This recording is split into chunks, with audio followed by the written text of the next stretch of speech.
Alright, ladies and gentlemen, in this video we are going to be simplifying before adding or subtracting radicals. At first glance you might look at this and say, oh, they're all square roots, that's good, but this has a 12 inside, this has a 75, this has a 3, exit off. Can't add them or subtract them. Or can you? Well, don't be so quick to just exit off, so to speak. Sometimes you have to look to see if the radical can be simplified. If the radical can be simplified and then they all have the same thing inside, yes, they could. So it's like the textbook trying to fool you or trick you. For example, let's look at this square root of 12. Isn't 12 the same thing as 4 times 3? And 4 is a perfect square.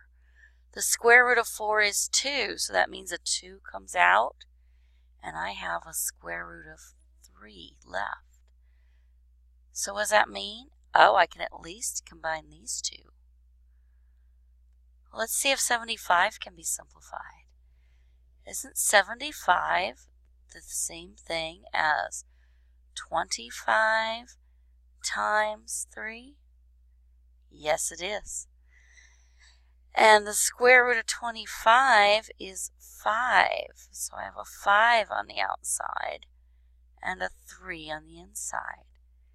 And then I just bring down my minus radical 3 because that can't be simplified. Now if you look, all three of these have a 3 inside of a square root. So I can really combine them all together. So don't let the textbook trick you.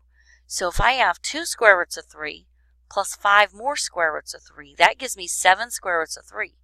7 square roots of 3, take away 1 square root of 3, gives me 6 square roots of 3. So 6 radical 3 is my answer. So don't let the textbook fool you. Always make sure, can it be simplified first? If it can't, then you can exit off, so to speak. So don't write it off until you know if it can be simplified or not. Alrighty, don't let them fool you. Bye-bye.